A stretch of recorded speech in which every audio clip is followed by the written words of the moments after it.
Oh, my sweet baby Jesus. Make sure to stop on by podcastcadet.com today. Check it out. Sorry about the technical issue there, folks. There was apparently a huge hiccup going on with our stream on Facebook because it wasn't even going live, which is hilarious to me because I pushed go live and it was like streaming and then it didn't go.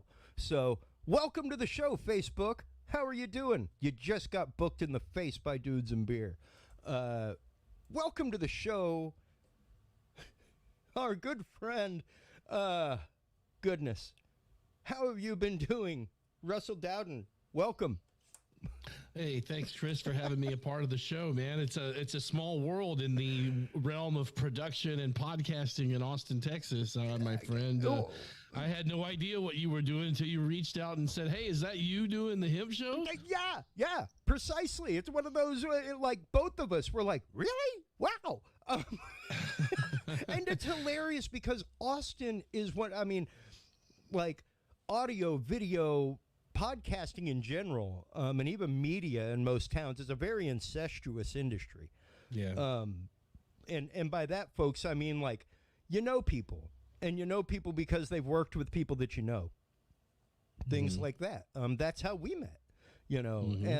And just like you said, the fact that we were orbiting around each other with our shows and both mutually had no idea that the other was doing it. No, that is so weird. I didn't know you were doing this, and then you didn't know I was doing that, but we knew each other for years, and here we are. This is our reunion here on your program tonight, so really cool, man.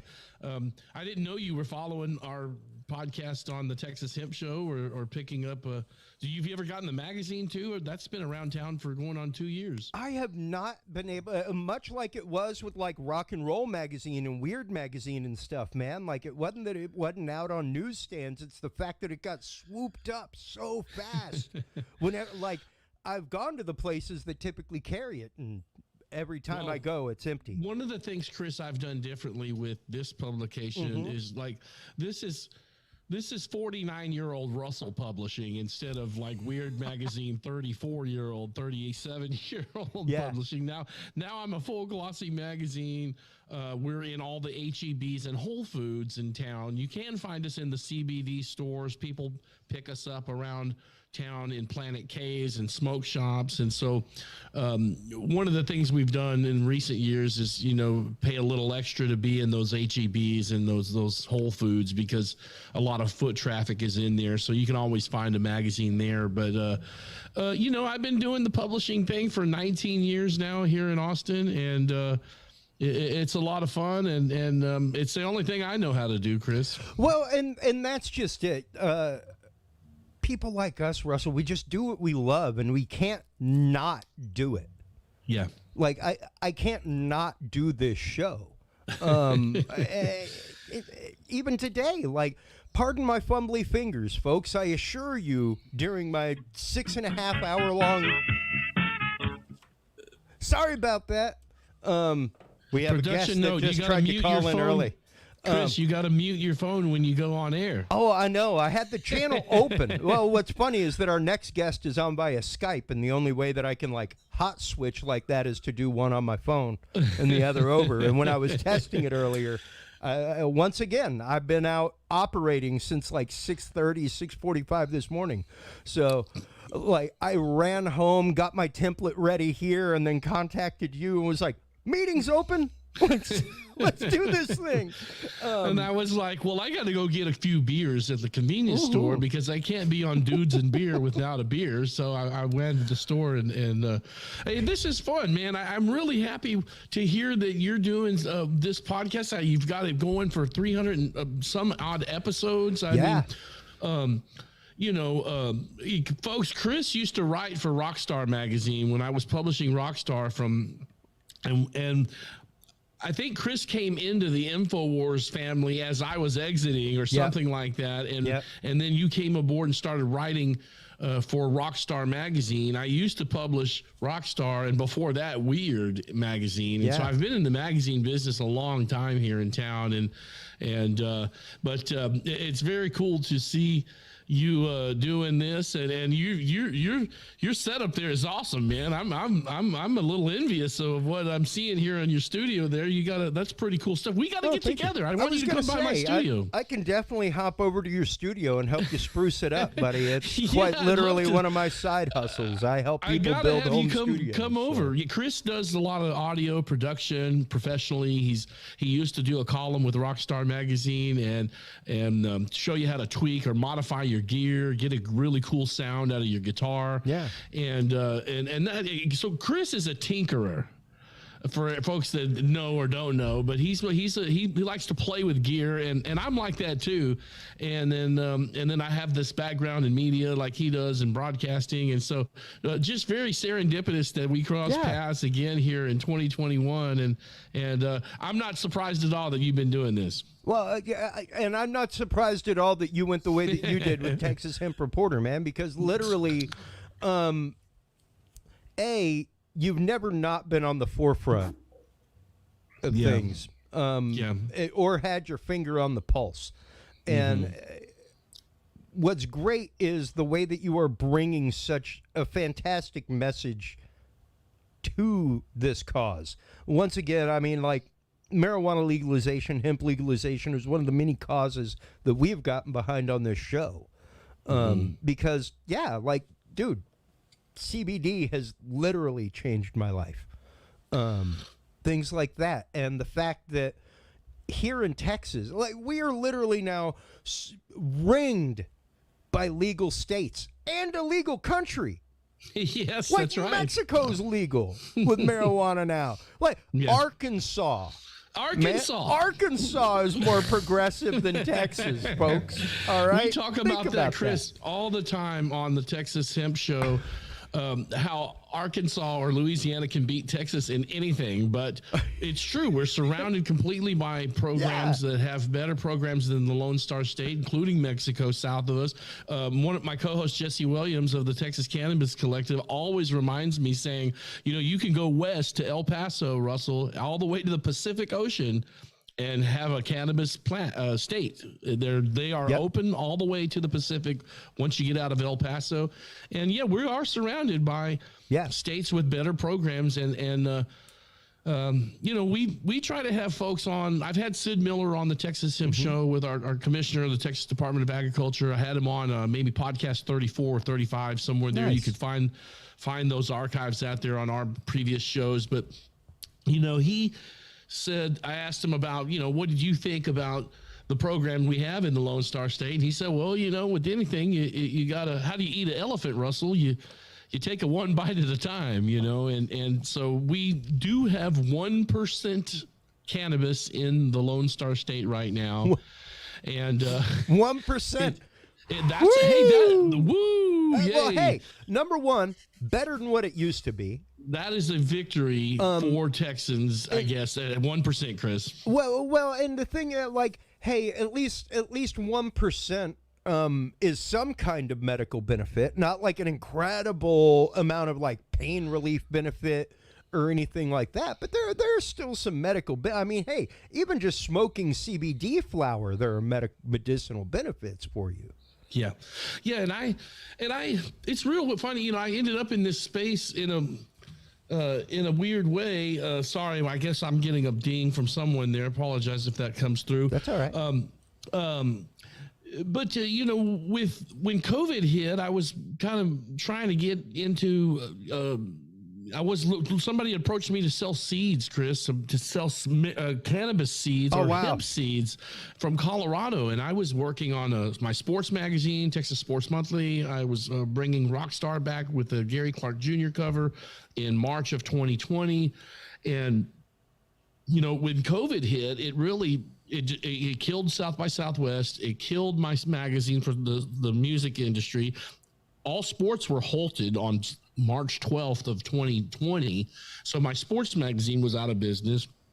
So I had absolutely nothing to work on except this new idea for this hemp magazine the guys were trying to recruit me to sell seeds to farmers in Texas. I said, well, I'm not interested in selling seeds. I'm a magazine publisher. Who's going to publish a magazine about this new growing industry of hemp and cannabis in the Lone Star State? I'm more interested in that. And so that was kind of how Texas Hemp Reporter was birthed, really out of kind of out of just the sheer fact that COVID had destroyed my other two businesses that I was publishing, those magazines. And then my mother caught cancer that year. My fiance has lupus, rheumatoid arthritis. There's some emotional attachment to the CBD and these products that help people. So it is literally one of the best things in the world for lupus sufferers, man. It really, I know about almost literally a handful of lupus sufferers, and I do not know a single one of the four that it is not like easily by a third improve the quality of their life. So it really does. And then just the things that it can do for cancer patients, even though it's not documented a whole lot well, but it's very under the table what cannabis can do for that industry. But then also pain management, and there's just so many things. And so it just kind of it just really happened really oddly for me. I just swung into this rather serendipitously early in the year, and I was on a show not too long ago where I explained that it's just interesting that I converted into this space, not really planning to, but just kind of out of necessity. And so what better way for this space to get a publisher that knew what he was doing for 20 years into this space. So I think in a way it's really a benefit for the space, and I know what I'm doing. I've been doing this a long time, and so not to pout myself on the back, but it's just that hey, at least someone that's been doing in this space for a while, Chris, is doing this, and it's really cool. We are really growing. We're in Houston. We're expanding to San Antonio and Dallas soon. And it's just a lot of fun being active in the growing cannabis space here in Texas. Well, and once again, such an important message to be able to get out there. And granted, there have been, not that there have not been publications devoted to the plant in the past. Granted, more toward marijuana than hemp. But High Times, things like that. And they've been around for years and years. But I don't quite think they're number one, they are not doing what you do. There's no quite about it. They're not doing what you do. Well, because they got weed in their state. Well, for one, and also, Colorado. Also, I think that those are much more of like a lifestyle magazine. Than what yours is. I wouldn't necessarily call Texas Hemp Reporter and the things that I've read like a lifestyle type magazine. No, and I think you're probably right to some degree, but hey, I've taken pages out of Rockstar here this summer. I mean, we've added Tommy. I've interviewed Tommy and Cheech 3 other times with Weird Magazine in the past. I had them in Rockstar for the tour they did in 2015 with Lonnie Jordan of War. That show was out at the Backyard. But I've had a rock and roll background. A paranormal background that ended up, in the I ended up there in the trenches at even InfoWars over there doing InfoWars magazine for Alex. So as a longtime Austin publisher of different types of things, I certainly have pulled a page or two to point it, out of the publishing business. I pulled a page or two out of Rockstar or Weird, where I've added Cheech and Tommy. And I think adding Kaimani Marley, who's on the current cover, that was our first musician artist that we just had on recently. That's the one that is available in Whole Foods and smoke shops in Austin and Houston. So having in a little lighthearted, little bit of pop culture, if you will, into it is a good thing. But we definitely cover a lot of great things with the state legislature's laws and medical achievements that are going on with regards to cannabis, and we got some great attorneys and lobbyists that write for us, and so we've been very blessed that the space itself, Chris, is small. Yeah. Even though we are one of the biggest states, the space for Texas is a small space if you're in this space. So a lot of us all know each other that are in this space, and they gravitate towards one another to support each other, and that's what's really cool about Texas. Well, and once again, I think that what's really cool about Texas Hemp Reporter is the fact that it's not like how to choose the right bong. Right. You know, which I think, unfortunately, it's not that I don't partake. I love partaking. I partake regularly. The running joke with Dudes and Beer is the day that it became legal in Texas, we would become dudes and pot. You know, we'd become dudes and reefer or something like that. Chris, that was what Weird Magazine was. Weird Magazine, when I was doing Weird, you know, we published the Austin Paratimes from 02 to 03, and then we started Weird Magazine in 04. And you know, Weird Magazine was tattoo parlors and liquor stores and nightclubs and rock and roll, and that was Russell Dowden publishing in his early mid 30s. You know, I'm going on 50 this year, and so you evolve as a publisher. I think I published Texas Sports Monthly from the last 5 years, doing a sports publication as well. I still own Texas Sports Monthly. I have a radio show I do on 104.9 The Horn during football season with high school here in Austin. I do that. But, you know, you just evolve, I think, as you get older. And you know, so this is a lot of fun doing this. We're in a space that is something that matters. This is important to Texans. It's important to our country. It's important to the economics and infrastructure, you know, what hemp can do in the United States and the Lone Star State. So it's a very exciting time. Well, and you know what makes me sad inside, Russell, is the fact that, like, I love my state. Like, I've lived in other states. I lived in Louisiana. I've lived in Maine, both legal states. When I moved back here, I was so happy. I love my state, but there are so many things that are just bass-ackward, man. Where it's like, what, like, the one thing that I love about my state is, despite any depressions or anything like that go on economically, like, we live in a microclimate of an economy here in Texas. Like, what affects the rest of the country doesn't necessarily impact us the way it does the rest of them. Because we have our own micro economy within things. Like, we refine like almost 70% of the country's oil, you know, things like that. That's true, and I've heard that the Texas economy was the 8th largest global economy in Texas, and that's why there's so many people moving here. And absolutely, you know, we for a decade in Austin have been the best city in the show. I'm looking to get more lawmakers on as we get closer to election season next year, because folks, you know, we just came out of the legislation session. And so next year we'll be able to vote in and out who these people are in the Texas legislature. So if you really care about cannabis, thank you very much. If you care about cannabis and you want to make a change and make your voice heard, do it with your vote. Make sure you're registered and make sure you find out where these candidates are with cannabis in 2022, when we all can vote them in or vote them out. So this is a very important step, and I think I will probably personally take a little more proactive step towards where we are with, you know, the legislature and who these candidates are, Chris. I think that's very important going into 2022. We need to get an expansion on better cannabis, better testing laws for our farmers. I mean, there's going to be a huge, the next step in our legislature will be a huge one in 2022. I guess that'll be 2023. Well,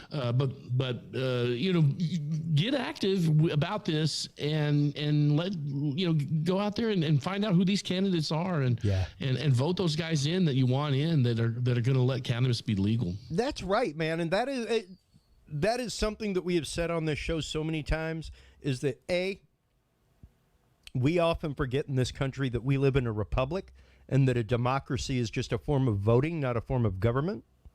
Mm-hmm. And that it is a representative republic, which means if you don't go out and tell your representative what you want, you're going to get what you get. Well, Chris, straight up. Feel free to call their office and ask them. Ask them straight up. Ask your comptroller. Why this isn't a thing? Well, isn't it true, Chris, that the Republic of Texas was one of the few, if not the only state in the United States that was a republic unto itself? That's right. Prior to being a state of the colonies. And so that's why there is in the state constitution for the Republic of Texas, having been a republic, it can secede. It's the only state that can officially secede in its own legal constitution. It's because also it why was we a can republic. fly our flag at the same level as the U.S. flag. There's a lot of things like that. A lot of little things like that. People wonder why Texas is such a force now with liberty and freedoms and things like that, and it comes from the history of the state and its forefathers and forming and believing in freedoms and things like that. So it's very it's just cool to be a part of this. Hopefully Texas will get cannabis in front of it and hemp, and hopefully the United States will jump on hemp in a big way and become a leader in industrial hemp as well, because there's a lot of things we can do with industrial hemp. Well, and that's just it. Like, people have forgotten why Hempstead is called Hempstead. It's not just a name. Like, they grew hemp for Sherwin-Williams paint. That's all they did. Yeah. That's how the town made its money, was growing hemp. If you remember on bills, like, I'm 46. I'm just a few years younger than you. But I remember legal tender for all debts private and public. And a legal tender actively means you were bartering and trading in hemp. That's right. Back in the day. Right. And like, our country was founded on this. If you were a farmer back in the 1800s, you had to grow an acreage of hemp for the government. Like, that was a law. Well, I'm pretty sure the government was growing hemp. I mean, the guys who signed the Constitution were growing this stuff. So, look, I think, I had Kamani Marley on the program the other day, Cheech Marin earlier this year, Tommy Chong. When you talk to these guys in this cannabis culture, and, they're really shocked, Chris, to find that Texas is so far behind. Yeah. We lead the nation in so many other categories. It's rather embarrassing for me when I have to, ask Cheech or Tommy or Marley, what they think about cannabis in Texas. And, it's kind of embarrassing because we're at 1% but like Kamani Marley the other day said, hey, man, Russell, it's coming. It's good. It's good thing. It's progress, man. It's coming here to Texas. So this is a good thing. And so, it's just it's a good thing that we are where we are, but hopefully these things and these laws will start to get a little better here in the Lone Star State. I can hear Chong in the back of my head right now, like, how can such a cool state be such a drag, man? Like, well, you can hear these shows. I think Tommy was 35. Sid Miller was 34. Podcast 34. We're only at 57 podcasts in the last year. Cheech was 55 last week. Yep, that was a great one. Good show. He's really cool and good. And these guys have their own brands now. Oh, when I used to interview them, Chris, it was always about their comedy tour. Yeah. A movie or something they were doing, mostly comedy, when I would interview them in the space, with Weird Magazine. And now I'm in this space with cannabis and hemp, and these guys have their own brands. And so, there was Freeway Ricky Ross. Man. We had him talk on the show. Talk about a dream interview, dude. Wow. He is cool. We definitely got to talk more, brother. Well, I know. Well, you and I can exchange a whole bunch of guests back and forth, like who's interviewing stuff, and Kevin Booth is an old Alex a friend of Alex's, and he was in public access. I've known Kevin for years. Did a great documentary film called American Drug War. Oh wow, where he interviewed Free Ray, Rick Ross, and Tommy while both were in prison in the mid 2000s. Yeah, and but that's a great interview with Kevin Booth there on the show. There, Kevin and Free Ray Rick were on the same show, but no, just it's really cool to see where these guys are and mix the conversation up a little with with some of the celebrities and then the legislatures and the lawmakers and. We have a lot of fun at the Texas Hemp Show mixing things up. Well, and once again, what I love is the fact that it is such a serious show. I mean, now granted, y'all have fun, you laugh, things like that, but the topics are real. Yeah. It's not about like, oh yeah, so how'd you get last Tuesday, man? Right. And that's just it. When you're talking to lawmakers, what is on the horizon right now? Because we've got you for about another 20 minutes here. But what is on the horizon right now that you're hearing coming down the pipe from representatives, things like that? Well, look, what I'm hearing is that a lot of the lawmakers that are coming into the next voting, things are going to jump up and things are going to be a little interesting because there's a whole lot of new candidates that are coming in. We really as Texans have to pay attention to, if we want change in cannabis in this next session, we got to pay attention to who's on the ballot this next year in 2022, because a lot of folks are coming out that been there for a long time. New guys are coming in, new blood. I'm 49 years old, Chris, and there's guys that are, in their late 20s, 30s, early 30s, mid 30s, early 40s coming in. Yeah. As lawmakers. And so I'm very empowered to know that those guys are, the new generation of lawmakers that are going to be coming in. So I think it's what we're hearing from my friends like Jack Finkel at Normal and Heather Fazio, Texas for Responsible Marijuana Policy.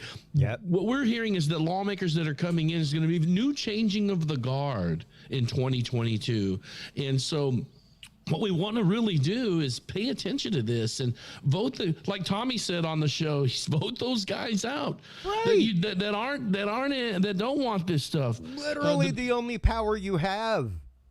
It's the only power we have, and it's important to exercise that muscle, in voting. I called my legislatures. Now, I wasn't all, I was Mr. Conspiracy Theory for many years. In fact, you should have me on with the second hour of this show, because I can go hard in the paint on paranormal, the next guest with you, But the thing is, now I'm finding myself a little more proactive in the political genre with regards to cannabis and hemp, and that's because my business is in that space now, but it's also, we need this. It's time, Texas. We need to get this plant, medicine. We just approved what little 1% we do have for our veterans recently, and chronic pain is still need to be added. There's still some things that we got to do, but we mainly got to get that level of potency up, Chris. That's what's the next thing that we're really looking to do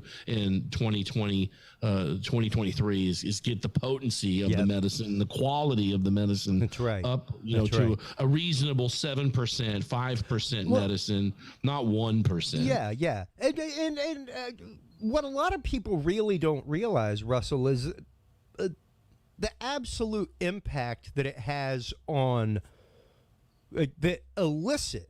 Not the like public legal marijuana has on the criminal justice system and on the system, but what illegal marijuana has on the justice system.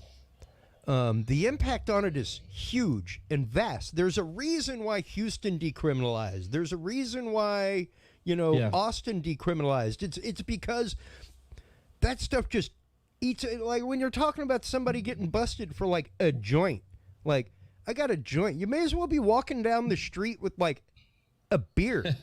You know, like, yeah, I got a beer.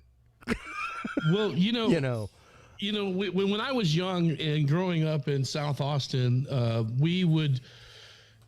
you'd take the car out on a Friday night, Chris, and then the cop might find you and your buddies smoking or drinking something in the park in a park.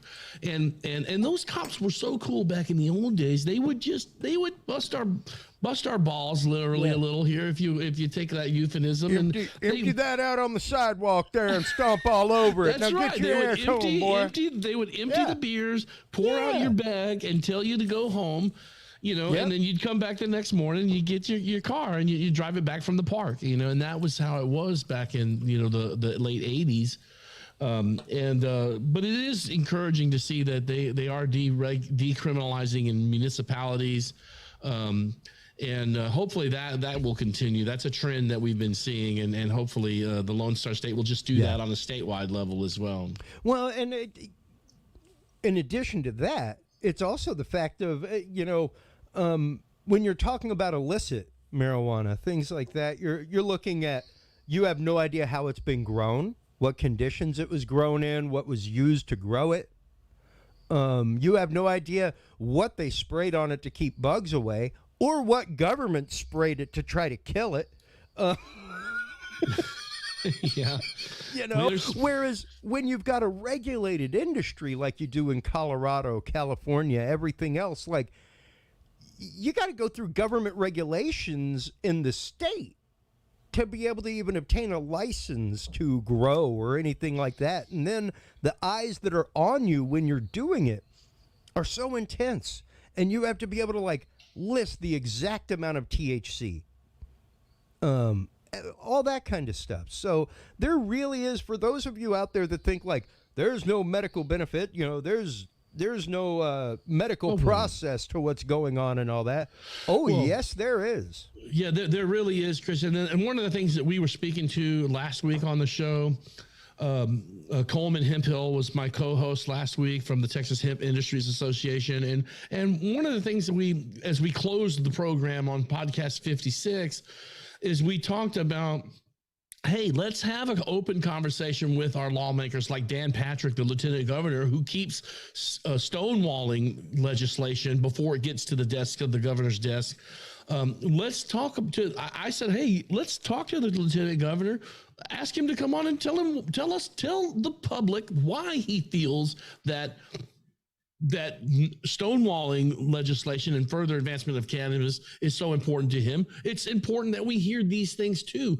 But, when you speak to law enforcement and you start talking about, let's give our law enforcement, Chris, better tools, man. Let's decrim this so that they are not having to, these guys have a hard job to do. They have families to support, and they have a lot bigger problems going on our border here in Texas, and immigration. A lot bigger problems going on your street. Well, Austin has had a huge surge in violent crime here in the last 18 months to 24 months. Our law enforcement officers do not need to be worrying about a small little bit of CBD or whether it's marijuana or not. Let's give our law enforcement better tools, better laws that they can move on to the, real challenges that are affecting our state. Oh, yeah, absolutely. And the problems that are affecting our community, because these things become endemic. When you're talking about illicit drugs being sold instead of authorized drugs, legal drugs down the road, where you got to walk in, give them a ID, and then walk out with something. Different things start happening in your neighborhood. Different stuff just starts happening, and that's hey, I'm an imbiber. I smoke weed, but I'm here to tell you there is a vast difference. Yeah. Even in the community and the mindset between dealers of illicit drugs and illicit marijuana and the dudes at the dispensary. Well, because the quality at the dispensary level is, it's like incredible quality. I probably, like you, grew up in the 90s and late 80s experimenting with a lot of different things. Sure. And, Love rave scenes. The thing is now that I'm 49, I don't, I don't smoke cannabis like I used to. Sure. And I just try CBD here and there. And I really eat the pills more than what I do anything. That I sometimes you can smoke some of it just to kind of get that taste of it. But your taste change as you get older. Yeah. But it doesn't mean, we still can. It's still good to practice to want to still have those freedoms here as a recreational state, and maybe Texas can get there one day. But that's something we're all hoping for, and I think it's still an important issue that we pay close attention to. Yeah, and it's one that we really should pay close attention to, because once again, it's one that, looking at the track record of other states, Colorado, Arizona, everything else, it's definitely one that is fiscally responsible. Well, yeah, and the business, look, the Lone Star State, Chris, is such a capitalistic oil, energy, cattle, agriculture, farming. One of the best states in the union to come start a business. We are one of the wealthiest states in the union. If not, like I said, I don't know how many years ago. I stated earlier I heard that we were the 8th largest economy in the world. Yep. That was a few years ago. All I'm saying is, to my fellow Texans, is, guys, if we had legal cannabis, you think the lottery is a good thing for our Texas roads and education incentives, with the Texas lottery, which has been around for nearly 30 years. Yep. Imagine what the tax benefits would be for, taxing cannabis and legal recreational cannabis in the Lone Star State. We are so large here with so many people. You would think that alone would be a motivation for lawmakers. Lawmakers instead, Chris, would rather fund a future. That's where we're at. We're at the epicenter. Is that we are now at the point where, okay, are we going to make more money on enforcement or more money on legislation? Yeah. And that's where this has risen to the peak. And I believe in the next 2 to 4 years here in Texas that we are going to see a decline in the legislature's view on criminalization and more expanding on these cannabis laws, because I think we've reached an apex here, Chris, where we as a state, Texas is so law enforcement supportive and law enforcement friendly. Prison systems have made billions and millions of dollars on just incarcerating cannabis patients, people, victims of marijuana. So when is the benefit of incarceration and this money machine that the lawmakers are so used to, when does that get downplayed to the taxation of legal recreational cannabis in the Lone Star State? When does this tide begin to turn? And I think that in the next 2 to 5 years, this tide, this apex that I'm thinking that I'm speaking about is going to change, and hopefully new lawmakers coming into the Capitol will start to feel that way as well. Well, and that's just it. As you were saying, that the representatives themselves were saying, there is a whole new crop of legislators coming in. Yeah. And that's something that I've been saying for years and years, is that, give it another 15 years or so. All the old guard will be out. Yeah, 5 years, Chris. And it's not going to be 15. We need this done in 4 or 5 years. Oh, God, and that oligarchy of Texas legislature, I'm not saying we're not going to always have cattle and oil, sure, and that is part Texas of our will culture always here. Be Texas. Yes, but I think our lawmakers. Our lawmakers need to capitalize on this whole plant with hemp and the things you can do with hemp and industrial hemp. There's biofuels. There's all kinds of so many things you can do. Sid Miller told me the other, when he was on in the summer, he said, I think you can build the whole house. I don't know if you can build the glass out of the windows, but he said, you can pretty much build anything out of a house, Russell, when it comes to cannabis. And if you've looked at the price of lumber lately, Chris, the cost for lumber. Pressed hemp don't look too bad. Hey, man, you can grow a cannabis plant. We just got an article in today. Oh, gosh, it was a cute article. This was called, what was this called? It was Jack and the Hemp Stalk by Ken Gibson. There was a plant in South Texas that was 26 feet tall. Wow. A male plant. That is tree. Industrial hemp. These are not flower plants. These are industrial male plants, but 26 feet tall plants growing in Harlingen, Texas. And we are just at the beginning of figuring out, the things we can do with our industrial hemp class here in the Lone Star State. And I got to tell you that's going to be a new article coming up in the new edition of the Texas Hemp Reporter, Jack and the Hemp Stalk.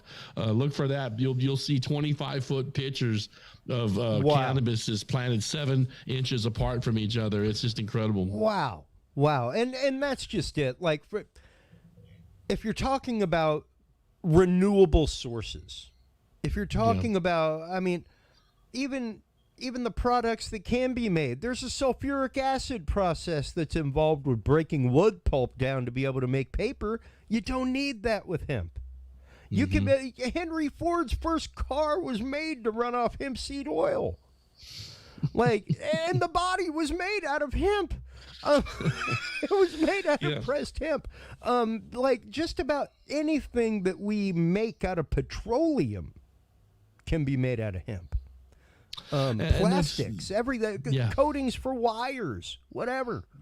Biofuels. I think there's so much potential. Clothes, school supplies. Yeah. There's a ton of things that we can be. Just about anything that can be made out of hemp. And when you talk about sustainability, this plant only took 4 months.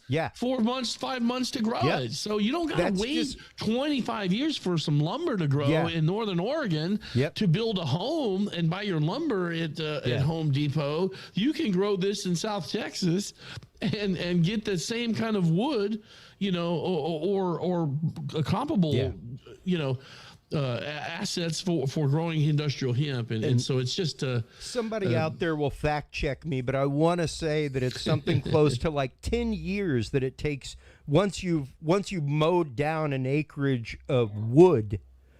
It takes a minimum of 10 years for you to be able to grow those trees back to a point of being able to be harvested again.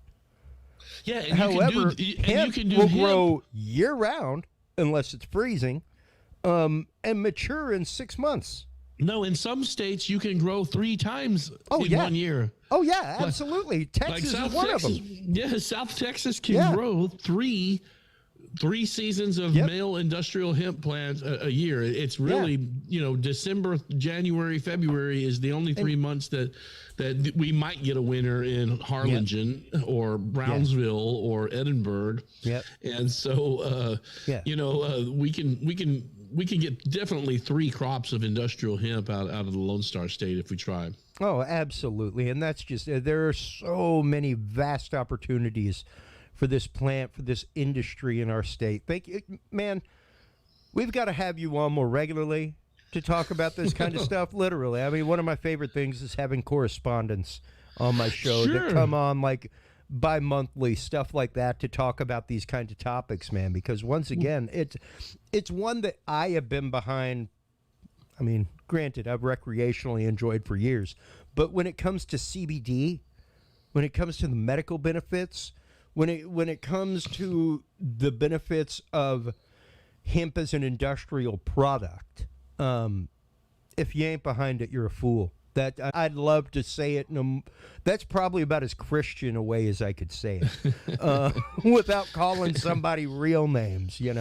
But Well, Chris, you got a great program and a platform here. I listened to several of them the other day just because I'm such a fan of paranormal, I do host the Texas Hemp Show, but I've hosted Weird Radio in the past, and I do still have the weirdshow.tv is one of my websites that I don't update often enough as I would like to, but. I'm a very big proponent of the paranormal. In fact, I'm going to Vegas here in a few week and a half to go to meet the Blues Brothers just because I want to meet Dan Aykroyd because he's such a paranormal guy. Oh, my God. I'm really looking forward to meeting Dan. I'm pretty jelly, bro. But just you got some cool stuff going on, and I think that my background, it's funny because I'm on at KLBJ from 6 to 7 on our podcast airs 6 to 7 a.m. right after Coast to Coast. Yeah, and 20 years ago, I was doing paranormal radio 20 years ago, and it's so funny that now I have a hemp show that comes on right after George Norrie on KLBJ here in Austin, and it's not, and my show that follows Coast to Coast is not paranormal. No, it is nowhere actually near hemp. So it's just a trip how things turn out. But I love the paranormal stuff you do over here, and I would love to come on. I'm going to tune into this next guest here and hear what you guys have to talk about there, because I'm a big fan of that stuff, man. Well, before we let you go, let everybody know where they can go to tune in, where they can go to subscribe, where they can go to check out, where they can go to get the magazine locally. Can they order it online? Yeah, you know what? That's something I'm doing this Christmas. Is we're starting. We just added the advertising tab next to the podcast tab up there on the left. Yep. So now I got to add the subscribe thing because that's something that we've been getting requests for. This fall or Christmas, you'll be able to just actually order it yourself. You'll be able to go in there and we're automating it kind of through our MailChimp aspect back into this with WordPress, so that you'll be able to actually do that. So, but in the meantime, the magazine is totally free. And if you're in Austin, you can pick them up at Whole Foods, any CBD store, any HEB has them. We just added, I guess, about 200 locations in Houston. There's about 300 locations in Austin, Chris, that have the magazines. Now we're expanding to 1,000 locations in the Lone Star State. Wow. We just added 200. We're adding 255 smoke shops in Dallas. Holy crap! And then we're adding another 200 to San Antonio. Dude, that is almost double distribution, man. Well, I went from 10,000. We're going to go to 25,000 on circulation. It is true. When I was younger, we used to say we would publish 20,000, but we'd really print like 15 or 12. Sure. But that's just what publishers did, at least young ones. Yeah. But I'm really doing this now. And it's so funny because at 49, I'm saying, hey, okay, we're going to really print. It's that important, guys. We need to have education about hemp and cannabis in the Lone Star State. So we're really, and thank you to all of our advertisers that support us on the Texas Hemp Reporter magazine and the Texas Hemp Show, because all of this is supported by advertising very similar to what your show is. Yep. And that's great that you've got a hemp sponsor as well. But, all of this is sponsored by stuff by businesses, and that's what makes it really go. And so, thank you. Just follow us out there, TX Hemp Reporter on Twitter. You can follow us online at TexasHempReporter.com. Give us a like and follow on YouTube. Look for us there. Just Texas Hemp Show, wherever you get podcasts. And if you're local if you're local, you're probably not, and you're listening to this show, you're probably not up at 6 to 7 a.m. on KLBJ on Sundays because you had a hard Saturday night. But nonetheless, you can still hear the podcast out there. Just search Texas Hemp Show for your wherever podcasts are available, and pick up a copy of the Texas Hemp Reporter here in Austin. It's a lot of fun to be with you, Chris, and just a treat, just a good time to bring this kind of a publication to my hometown here in Austin, and we're enjoying it. And stay tuned next month there in November. Will be Cheech Marin on the cover of the Texas Hemp Reporter. Man, I can't wait to have you on again and again and again, Russell. It has been so great over the last week, just chatting back and forth with you. We've definitely got to collaborate on some more stuff, man. I'll get with you off air, and let's definitely arrange a time to get together at your studio and master plan the takeover of the universe. Yes, you come out here and see me in Round Rock. I would absolutely love you to come check it out. And I'm going to keep now. And you've got a new listener to Dudes and Beer right here in Round Rock, because I'm excited about this program. You got a lot of cool stuff that you're doing, Chris. Soon to be Curious Realm and be even cooler. Well, thank you for having me, man. It's been a lot of fun. I appreciate the opportunity to talk. Absolutely. Anytime. Thank you so much, Russell. Wow. What an amazing conversation. With Russell Dowden. Our next guest is actively already on the line. Daniel Allen Jones, host of the Vortex and creator of the Vortex website. Welcome back to the show. How are you doing, my friend? Hey, Christopher. It's awesome to be here again. Can you hear me okay? Am I coming through all right? Sure can. So awesome. Well, yeah. Appreciate the introduction. It's awesome to be back, of course. And now that everyone's really high and tripping off that first hour, we're going to be talking about some really weird stuff. Well, I'm just kidding, actually. No, that's great. Russell had a great talk. I actually enjoyed. I was listening to the first part, and it's really awesome to see he's on the show. He's doing some good work. So that was great. Absolutely, man. Much like you, he is out there doing the Lord's work, my friend, trying to actively wake people's minds up. And that is one of the things that I love about the Vortex. I've followed you for quite a while on social media before I invited you to come on the show, I guess about a year ago now. And man, to follow you online and to see the things that you're doing, to see the stuff that you put out and the conversations that you were having with people, just amazing. I'm so glad to see that you have been going out to things like the Edinburgh UFO Festival. I know you're going to be going to the Bigfoot conference, the Texas Bigfoot conference this weekend, correct? Or next weekend? Next weekend. Yeah, that's right. Actually, it is the Texas Bigfoot conference. It's an annual event. This is actually the 20th anniversary, and that's going to be held in Jefferson, Texas, which is actually, it's been dubbed the Bigfoot capital of Texas. And There are a number of sightings and reports in that area. It's apparently a highly concentrated region of activity, so it's the perfect place for it. It's a great event. I've been going for a number of years now, and it's a really great way for people who are interested in that type of mystery to get connected, to discuss those types of issues. And I think that it's something that we've needed a lot here recently, just with the way things are going. It's hard for there to be a lot of events, but as conditions seem to continue, hopefully improving, we can have more gatherings, and get together in person. That's always something I enjoy. And sort of, to tide us over, we have great opportunities like what you're doing here with Dudes and Beer, this podcast, and others, and all the work that you're involved with that people can just listen to wherever they are. And so I'm appreciative of the work that you're doing.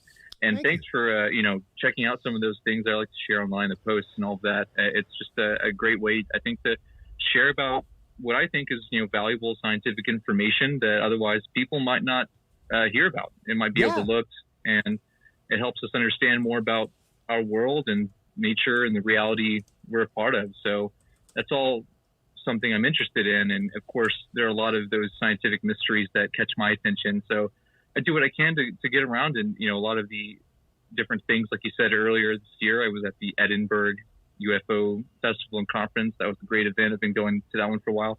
We talk about these different issues, like the subject of UFOs or mysterious encounters and strange creatures, and all of these things, the paranormal and weird issues that I think some people might think sound kind of strange or something, but there are a lot of interesting aspects to this, whether you're a believer or not. And I think that it's important to use critical thinking and discernment either way. But there are a lot of interesting things that we can learn about this and how we function as people attempting to understand the world around us. So I just do a little that I can, and that's, like you said earlier, I have things I produce through the Vortex, and that's kind of what my channel is that I make videos for. Well, and the thing that I love about all of your content, I mean, look at that, George Norrie, Graham Hancock, like you're definitely out there mixing it up with some big wigs and some big names, talking about some fantastic topics. And much like you were just saying, the whole point of this show is conversations that we should be having, but that most people would consider like, why would you want to talk about that? Why? Right. For me, one of the big things that I say on this show regularly is, don't forget, folks, mankind's been around for like 10,000 or so years, at least on record scientifically, and out of that, for less than 500 of them, we've been of a general consensus that the Earth is round. Until then, that was a conspiracy theory. You were cast out of your village. You were considered a witch and burned at the stake. You were excommunicated from a church if you said that the Earth was round, or that the sun was the center of the solar system, not the Earth, or that there was even a celestial sphere. So it took open minds, open hearts, and open conversations for this consensus to be there. And for those of you who want to poo-poo that concept or that idea, I posit this. My son's room is right on the other side of that wall. There is no Pluto on his solar system map. No Pluto. Been there my whole life. But apparently a bunch of scientists came together and went, you know what's not a planet anymore? Pluto. And now that's science. My high school textbook that's sitting in my bookshelf behind me from astronomy is wrong. That textbook is wrong. That science is no longer valid. Science is not a static field. It is forever in flux. The day that you think that science is a law, or that it can't be broken, or that it is absolutely static the way it is, you are the person with the problem, not the person thinking outside the box. Yeah, very well said. I think that there are a lot of issues when it comes to our understanding of scientific concepts and the implementation of scientific thought that show, like you said, a lot of things they're in flux and they change, and our viewpoints as a society fluctuate depending on who's doing the work to help us understand that and how we understand that through whatever channels, whether it's a show like this or it's on the news or on, something people can listen to or watch or go see in person. I think that all can change in very major ways in a short amount of time. And one of the things I think is important to consider about these mysterious issues or topics is that the unexplained through the scientific lens can lend us the greatest opportunity sometimes for growth and development as a civilization. And you made a good point earlier, the idea about the world model and what we use to make sense of what we exist within this world, right? Whether it's a flat plane in some people's minds or it's a celestial sphere, right? A round ball, whatever it is through our own interpretation of the world. And in some way, that's sort of a product of our conditioning in society. We have certain pillars that we, rest our mind within that give us the impression that we live in a sort of collective world of information and of matter and of emotion and of these things that we try to rationalize or understand. And then we have these other areas which are sort of the gray areas, and sometimes we call those things different concepts throughout whatever culture it is. We might have the same understanding cross-culturally and use different terms for some of these things. But if you look at the spaces that encompass those mysteries, sometimes people would refer to that as the God of the gaps, where you have this idea that maybe the things that aren't explained are really just chalked up to, well, it's God.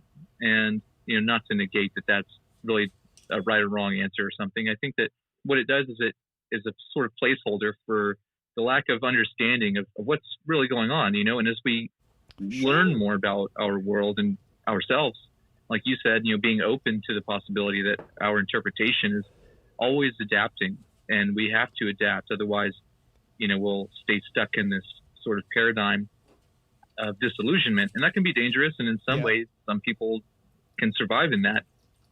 But there's a lot that I think we will be understanding. We continue to do every day. It's just sometimes people don't hear about it. That's the thing, is that it's not necessarily the discovery that's important in science. It's also the declaration and how that declaration is made and how it reaches people, how it really does something to enact social change. That's really a big part of how science is more than just about understanding the world. It's how does that get out to the basic form of the population in a way that raises the standard of awareness? And I think that's an important part of why exploring the unexplained and mysterious phenomena can help lend the greatest insight into our development as a society. And that can also be stratifying. Well, and, one of the articles that I just popped up on screen as you were saying that, because as you were talking about the way that science marches forward with society, like scientists generate matter directly from light. That's from SciTech Daily. And I mean, phys.org, all kinds of stuff. I posted it up on the Dudes and Beer group whenever it first happened, and it was confirmed. Typically, and sometimes in the group, people will be like, hey, you posted this article already. And it's like, yes, but if you note, it's from another source. It may be the same topic, but it's from another source. And the reason I do that is to show you there's verification out there. It's not just one source saying it. It's this source and a source like from an opposing point of view is saying it. And whenever you see things from like phys.org and stuff like that, where it's like scientists generate matter directly from light, physics phenomena predicted more than 80 years ago. Man, what do you think the inspiration of like replicator, make me a cup of coffee? Where do you think that idea came from? Probably that physics phenomenon predicted more than 80 years ago. I listen when I'm on the road, Daniel. One of my like decompressions at night is to listen to old radio dramas. I love them, specifically old sci-fi radio dramas. And you want to get into some wild stuff, man. Like there was one from like 1948 that was talking about basically quantum computing. They were talking about a computer that was made to make all the decisions for humanity because decisions just became way too complex. And this computer literally wrote data on atoms, on atomic shells, used atomic shells to store data. It's like, dude, these guys are talking about quantum computing in 1948. Like, so it's really interesting to consider that conceptualization and where it is in today's stand, Yeah. Well, and that's just it. When you see things like Captain Kirk is going up to space. Yeah, well, we are literally now 3 steps away from a replicator, Captain Kirk. Cool that you can go up into space if you got enough money, but don't forget, we're 3 steps away from a replicator, people. Like, that's where we've come with science. And it's only because some people got together in a lab and said, what if? And that's the beautiful thing about science is that according to the scientific method, you're allowed to hypothesize anything you want. The imagination is the limit with a hypothesis. What you're supposed to do is use scientific experimentation to prove or disprove said hypothesis. And if it's proven, then it becomes theory. Then you got a theory. And you got a working theory. And, more research, more peer-reviewed study will turn that eventually into a scientific law like gravity or the speed of light. These things that so much is based around, but even that has become like broken. What we used to know to be, quote, Moore's law, which was basically the way that computers grew. You know, how many transistors Right. you Yeah. could put in a square inch.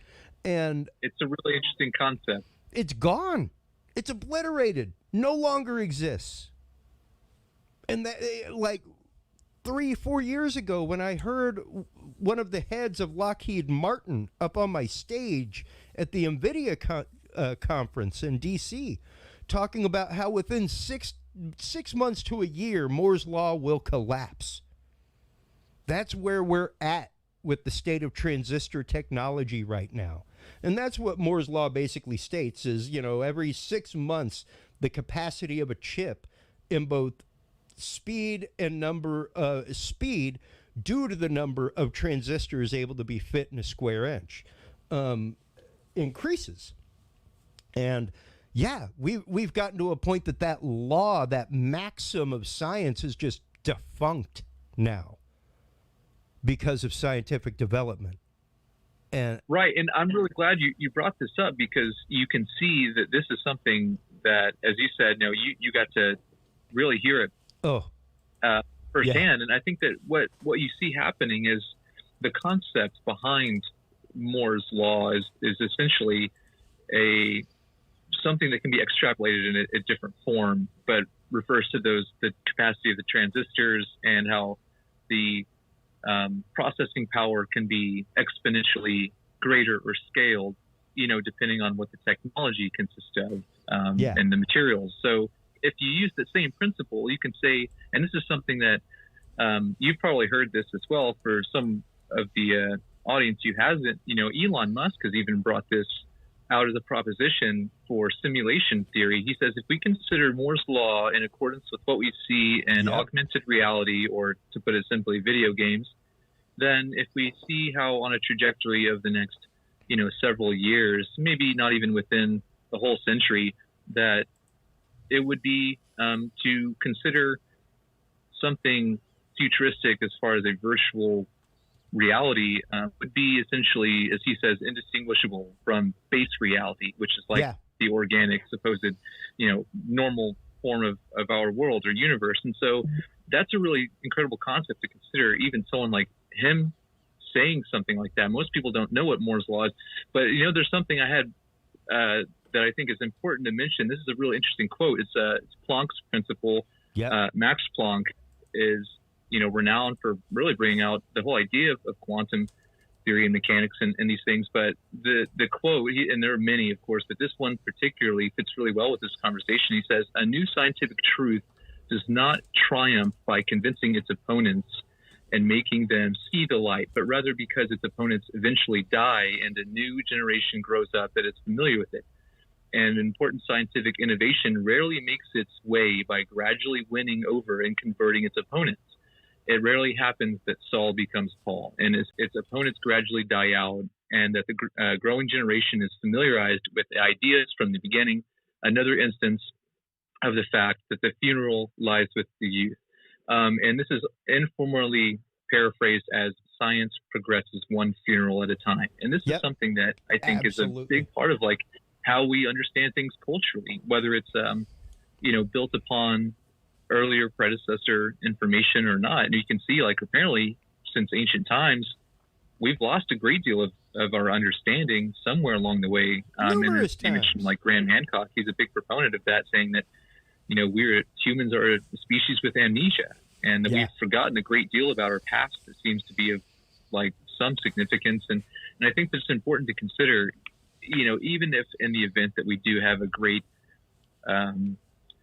revealing answer to a lot of these strange, mysterious subjects, whether it's UFOs, non-human intelligences or advanced life forms, other things, spectrology, spiritual concepts, these ideas of entities, non-corporeal, non-physical or immaterial forms of life or some kind of consciousness. I think that all of these concepts have been very well studied and investigated, and on official capacity, real credible work that's been done on this. And I think that you hit a good point earlier also, is the credible resources that we can see are also just a sort of a product of our own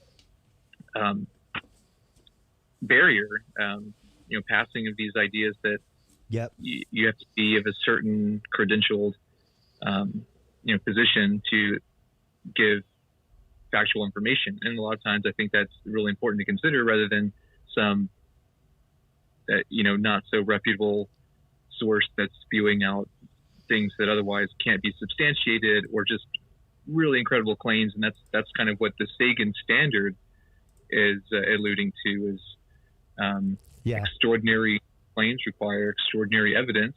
And sometimes that's not always available, even in cases where there are anomalous experiences, in the sense that people want something like hard evidence, something that could win in a court of law. I think that there are some pretty substantial things, but it's difficult to see what we need to do to sort of pass this idea of a threshold in society that, certain concepts are still very taboo, like the existence of UFOs. The phenomenon itself shouldn't be up for debate. It's simply referring to an unknown object. We're not necessarily saying alien spaceships, but it doesn't mean that it's not. It just isn't necessarily, that every UFO is an alien spaceship. And I think that that's just the pop cultural baggage we see with a lot of these types of ideas. It sadly is, and that's just it. That's why whenever we have people like Mike Turber, Jack Sarfati, things like that on the show, we make the point to explain, like, UFO means just that. Nothing more. Means it was an object that was flying through the sky that you have no idea what it was. Doesn't mean that it came from an alien. Even the UAPs that we see right now, Tic Tac, Go Fast, Gimbal, all that kind of stuff, does not mean that it came from an extraterrestrial source. At least not the craft you're looking at. Perhaps the technology was reverse engineered, what have you. Nobody's doubting that. Absolutely sound hypothesis. But to say that those are absolutely alien craft, I think that's jumping the shark a little bit, especially when you're talking about a year and a half, 2 years ago, the U.S. Navy released a patent that literally shoots an infrared laser out as chaff that is the size of an aircraft.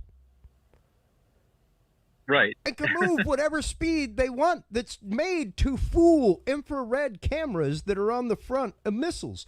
Oddly enough, there's not a normal video that we've seen of any of these craft. They're all infrared. So who's to say that's not just the weapon system being tested? Like, they could make that object move at 10,000 miles an hour if they want. It's a hologram. So, and that's the thing, is that there's so much news that comes out so fast, Daniel, unless you're a news hound and you've got like an RSS reader on your phone like me and you're checking the news cycle every 15 minutes because that's your jam, you're going to miss it. You're going to miss it. And if you could scan, doesn't matter what color TV you watch. You could watch red, you could watch blue, you could watch purple. Guaranteed your evening news at night is going to be covering the same 10 topics. Doesn't really matter what paradigm of TV you watch. Those are the hot stories. Those are the takes. We're going to be giving our take on it tonight at 11. That's how the media works. And even when you're talking about... It's interesting because right now with the Facebook whistleblower that just came out, man, I watched that testimony the other day, Daniel, and it was one of those that was like such a breath of fresh air to hear somebody say. Because, we live in a dopamine fix. We literally do. It's dopamine and cortisol, man. And it's whether you're getting something pleasurable out of your viewing experience or whether you are stressed out by your viewing experience, which to the brain is just as valuable either way. Cortisol or dopamine, doesn't matter. Stress hormone or happy hormone, your brain's going to be hooked to the hormone. Right. And to know that news cycles take advantage of that, that even science takes advantage of that, that even they are myopic enough to dismiss other researchers, to say, and even to shun other researchers to the point of them being discredited. It just blows my mind. Even now, knowing that one of the people I've been looking to get on the show, especially once we change to Curious Realm, is the Texas Bigfoot Conservatory, because they're one of the groups that holds, unfortunately and sadly, science will only accept a corpse when it comes to a Sasquatch. That's the only thing that they're going to accept as evidence. They're not going to accept castings. They're not going to accept hair. They're not going to accept anomalous DNA. The only thing that they will accept is a corpse on a table. So we're going to go out and hunt them. And yeah, and it's frighteningly sad it's and either true. That or maybe a live specimen. Well, one of the two, but it's frighteningly sad and true. That's the case. And whenever you're talking about the article that I kept popping up a while ago was from Yahoo News, Jane Goodall on whether chimpanzees should get passports, why elephants should be in zoos, and how Bigfoot might be real.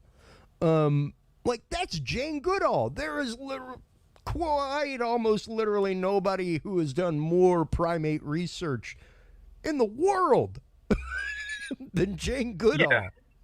You know, and when she's coming out and going, you know, as a naturalist and a scientist, I really don't discount it. Yeah, I think you can see that when you have people of a reputable stature within that zoological or scientific community, it can say a lot. And then some people can say, oh, you know, she's, you know, this or that. And I think that it is interesting how even within that whole amorphous realm of science that there are different and sometimes contending theories or viewpoints, sometimes for money, for grants. If they can do, if this establishment or institution can be able to do their study versus, you know, another group or something. Yeah. And it's a difficult set of barriers to really make sense of any, you know, established thought or working theory. And I think that's another interesting thing that you mentioned earlier. This is an idea that I think, you know, many people have speculated all kinds of different things about some of these issues when it comes to non-human life, whether it's some kind of form of creature or series of creatures here on our planet that we're unaware of as a whole, or somewhere else out there in the rest of the universe. People have all these ideas, and I think that's great.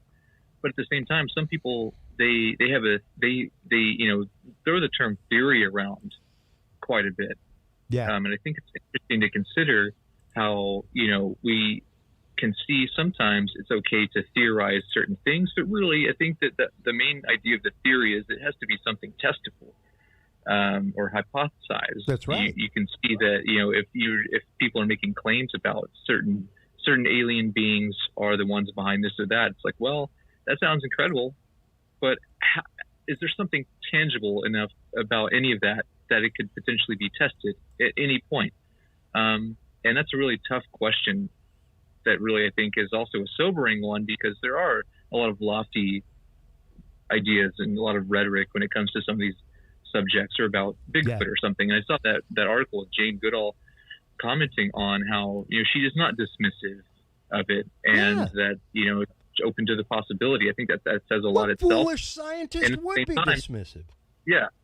Yeah, you have a lot of people who are coming forward within that community and other communities who do bring some credence to otherwise strange issues like this.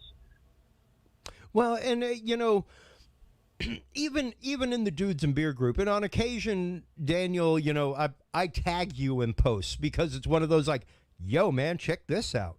And one of those here recently was the new skeleton of humans found in China. That's like a whole new branch of humanity.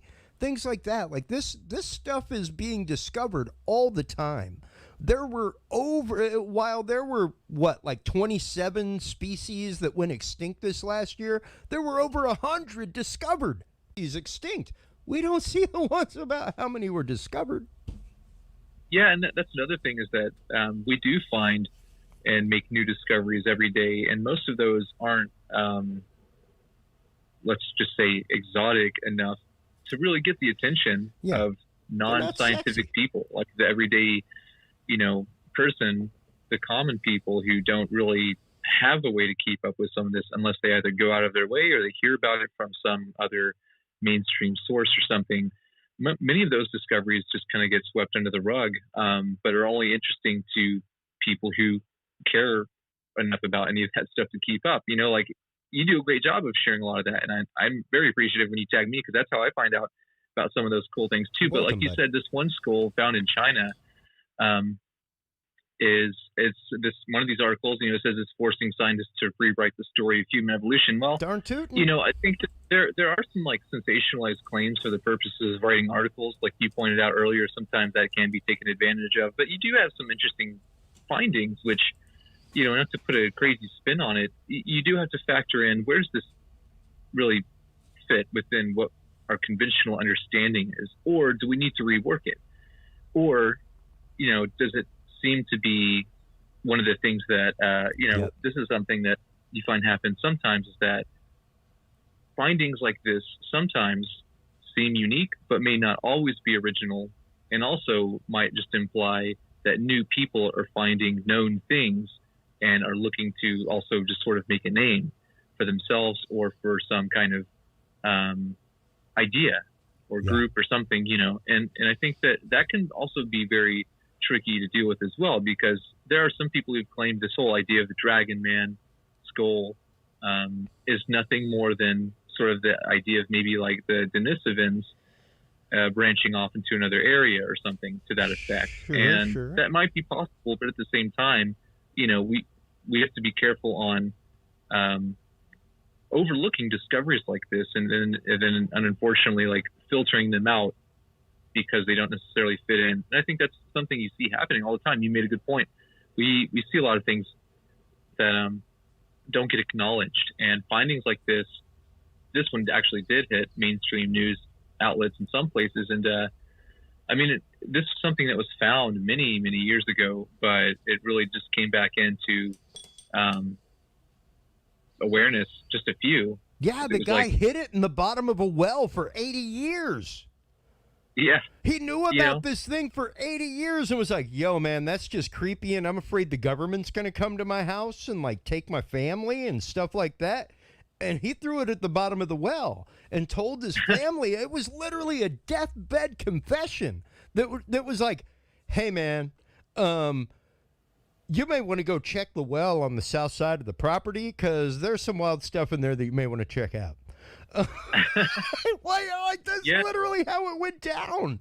And it's like, wow, we're talking a skull with, and this article released, this news announcement came like right after I had L.A. Marzulli on last time. Like within a week, not even joking. And I sent him a copy of it. I was like, hey man, seen this new human skull with like twice the volume size? You want to talk about giants? And yeah, the skeleton and everything else shows that it would be almost 9 feet tall, like huge.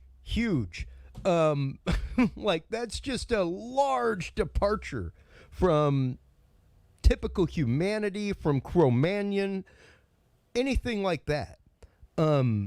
So yeah, and I think that one of the things that people have sort of misconception of is the way that the scientific process anyway, or progression of evolution works within hominids. And it's not like every person on the planet just somehow like evolves and changes into a new type of species or something.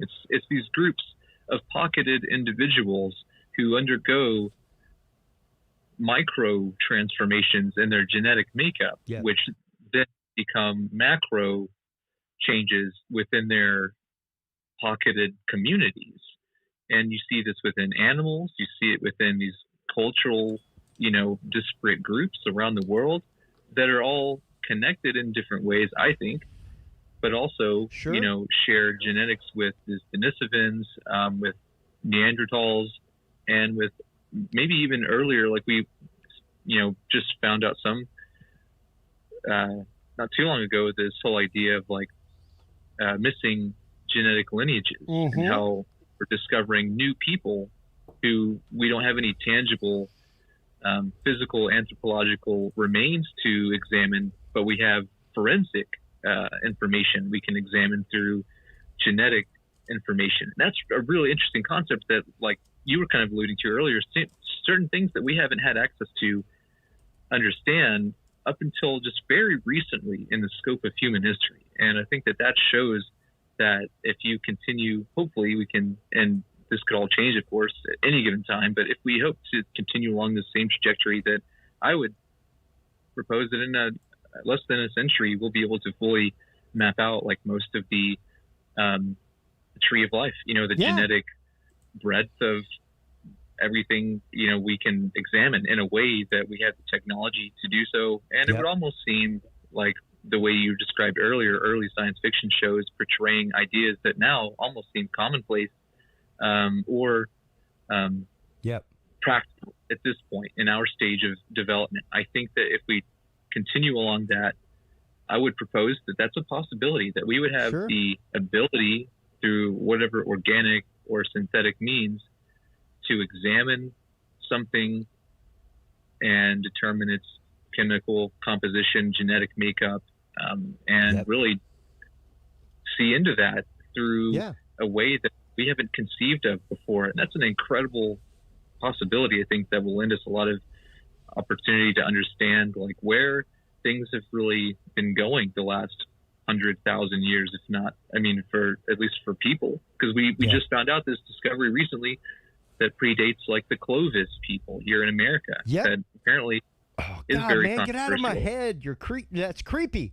I literally just brought up oldest human footprints in North America found in New Mexico. Which came out like a month ago. We're talking like 20,000 years.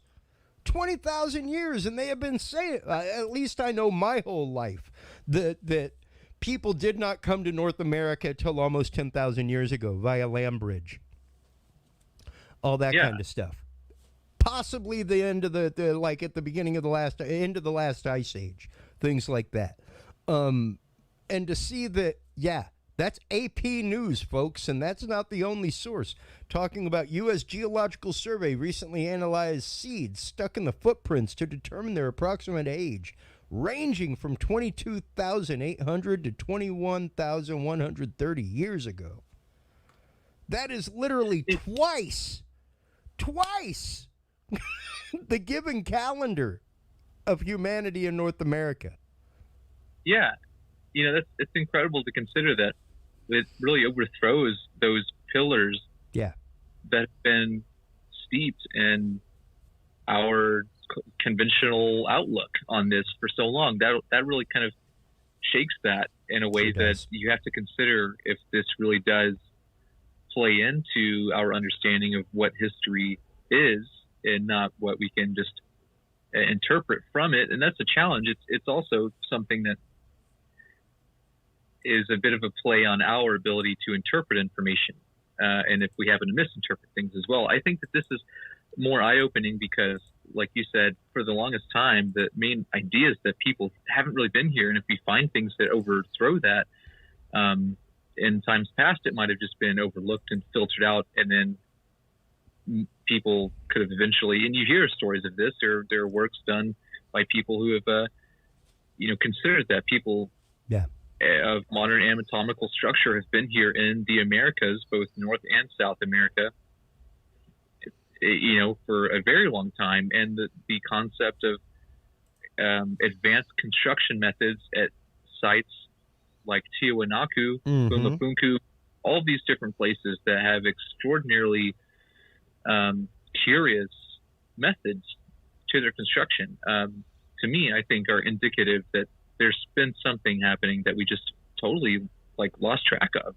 And that's bizarre to think that we declined rather than to progress in a way that conventional history tells us we started as nation states, and we go from there, and then continue on into this idea of collective forms of government and all of this. But then you look back at these ancient sites and you're like, no, these people had something else entirely going on that we are trying to piece together like a puzzle. And we see things here and there that some we can kind of do now, and others we were fumbling to even replicate today. And that should be eye-opening for everybody, that something incredible has been going on here in this place that we call the Earth.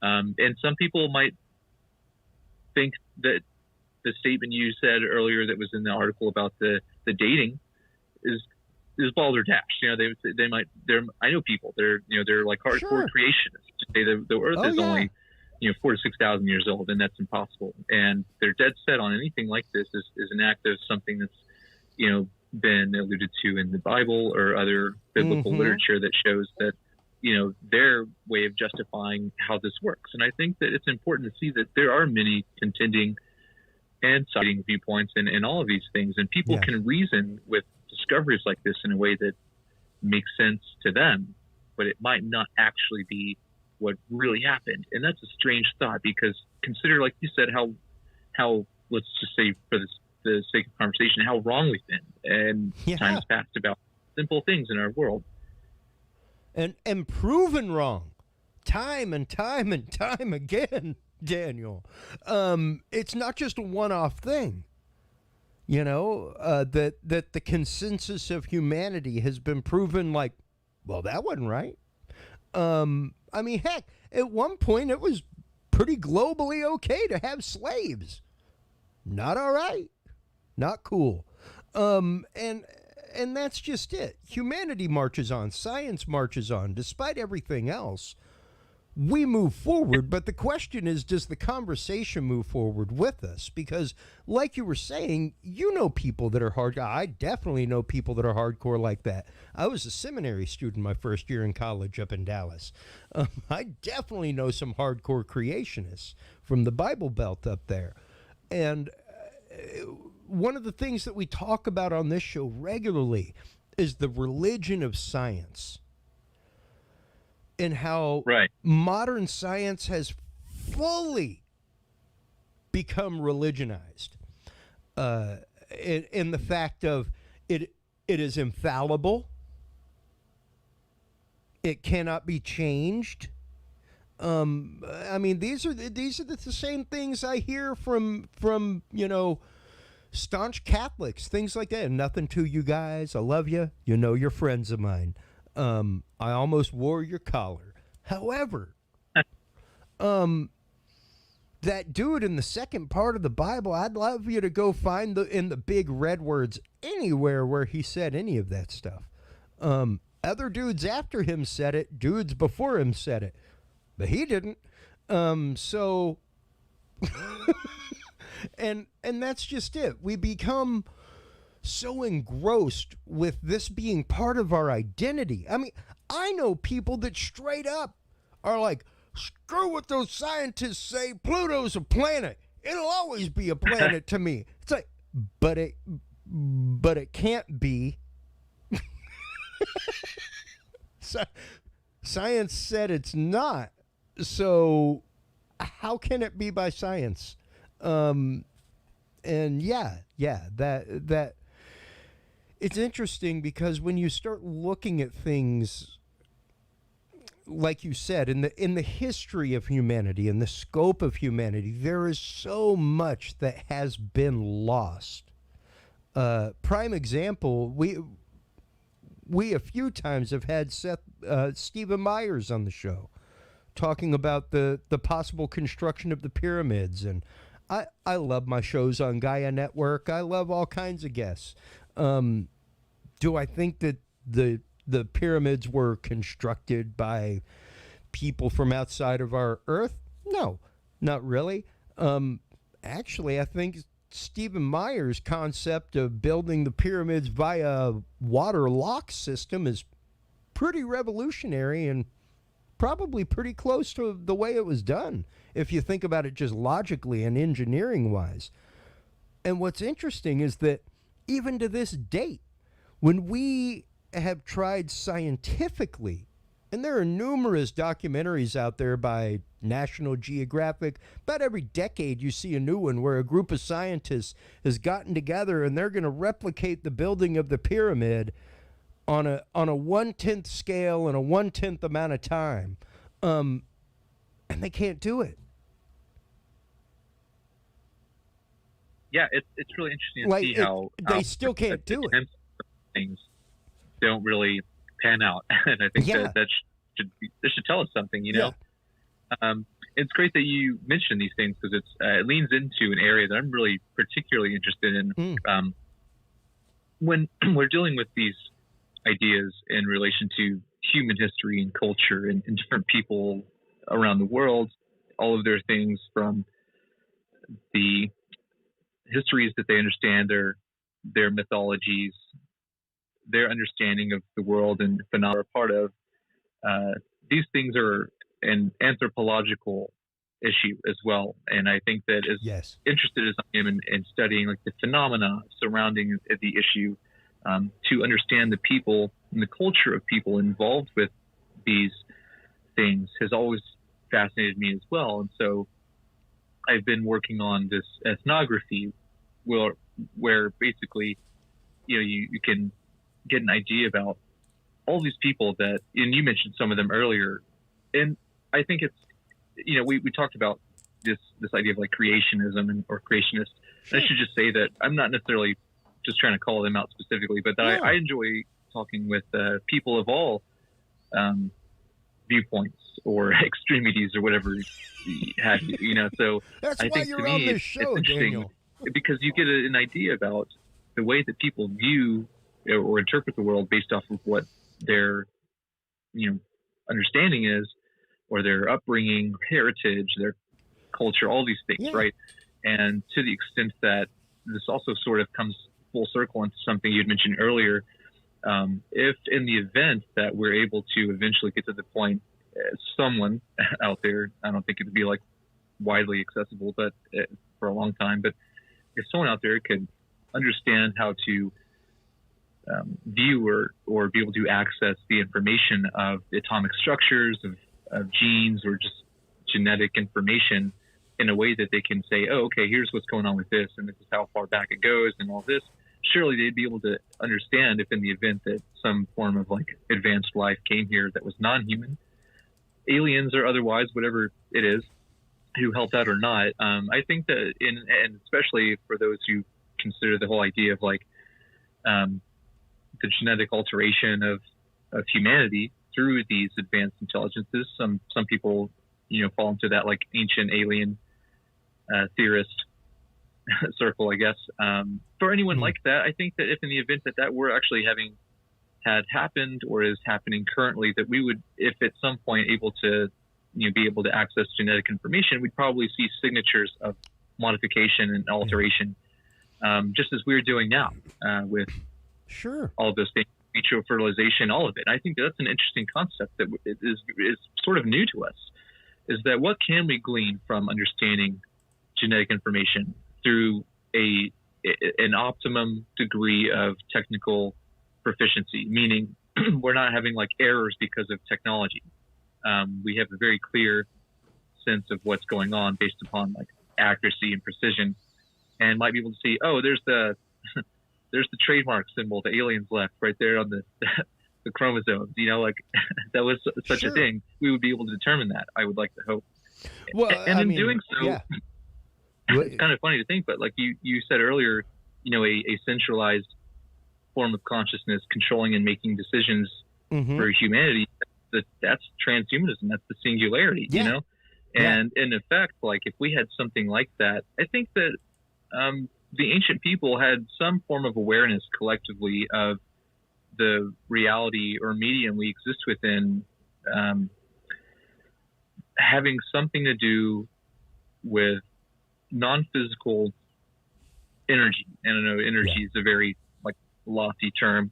What I mean by that specifically is like measurable consistency through frequency and vibration and or vibratory fields, which, you know, if you consider the building materials and construction methods is one thing. The materials used in these ancient monuments is also peculiar because you have things that would also be seen in microchips and transistors and conductors. And so I think that, and this isn't necessarily, I would say, is like my original idea, but I think that through the research done by many people, it seems like there is an indication that these people were attempting to harness energy fields utilizing conductive structures, macro chips, you know. And I think that if you look at, like you said, the engineering methods implemented, the construction methods, the construction materials, largely quartzile, conductive material like metallic alloys, sometimes gold. You know, you're looking at something that I think could generate a massive amount of potential energy that could be somehow exported for whatever purpose. And that might be different depending on where you're going. Look at, some people consider like that giant obelisks might have been certain placements upon nodes, which could interface with a field of energy. And I think that these are all plausible things that we're doing now. Sure.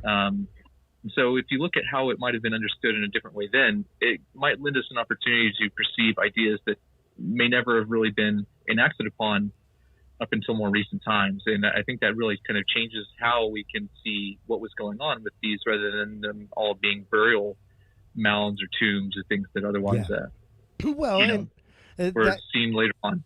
Yeah, that's one of the things that we've gotten into with Stephen Myers every single time he's been on, is that you can hold the concept that the Great Pyramid of Giza was a tomb all day long. However, by any concept of Egyptology and their understanding of their religion, without sacred inscriptions from the Egyptian Book of the Dead on the wall of the tomb, whoever was buried in there was doomed for all eternity to stay in there. They weren't going anywhere. So why is it that the, quote, king's chamber where the sarcophagus is devoid of any inscription? Like, when the soul came out of whatever body was supposedly in there, he's just trapped, yo. He ain't going anywhere. Like, there's no sacred inscription there for him to tell Thoth. And, like, it's not going to happen. You're not going anywhere. So it really was like, quote, the Mummy situation, where it was like, what was going on there? Or was it the fact that the monument was actively built of something else? And whenever you start talking about the materials, things like, especially whenever you're looking at a lot of the older temples like Göbekli Tepe, stuff like that are made out of stones like diorite, that kind of stuff. It's a high crystalline content. And especially whenever you're looking at ancient Egypt and obelisks like you were talking about, those were typically made out of solid granite. And granite in and of itself is basically a capacitor waiting to happen. You've got a bunch of quartz, which we know will carry an electric charge. Like there's IBM studies that show that quartz crystal will store data, carry electric charge. I mean, we regularly use piezo. You use them all the time in your electronic drum kit, using piezo sensors. It's just a wafer of quartz that, whenever it's impacted, creates an electric charge. That's quartz. It's a piezoelectric crystal.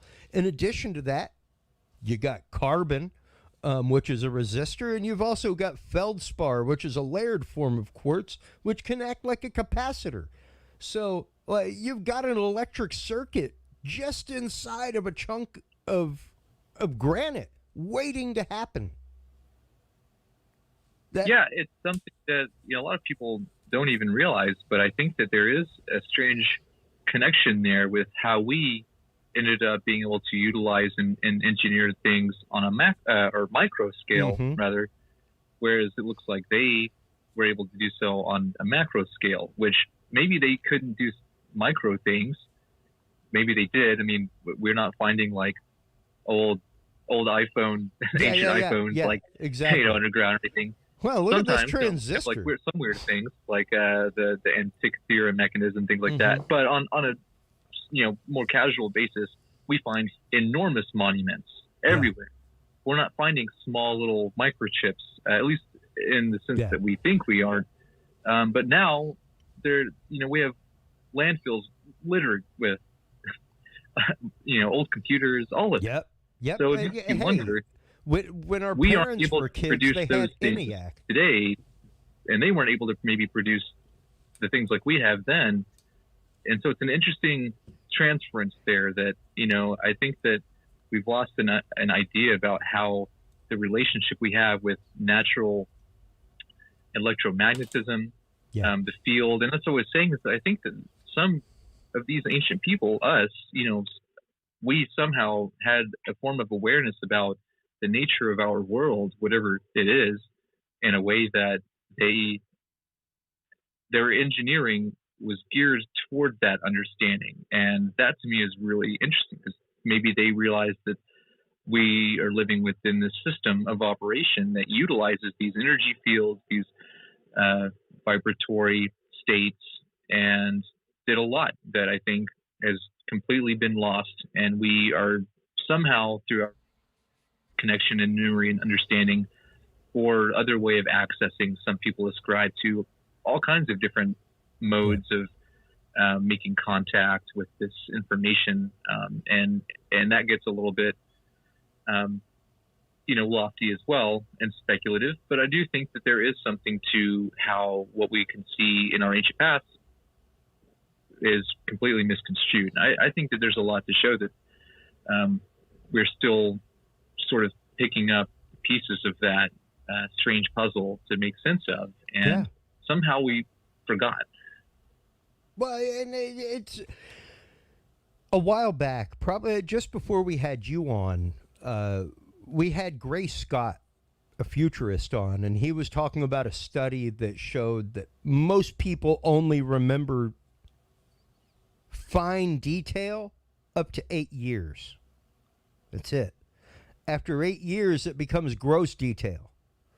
And, it goes from micro to macro in your own mind. And you want to know, like, why political parties, every 8 or 10 years, like, it's like, wait a minute, weren't they touting something else 8 years ago?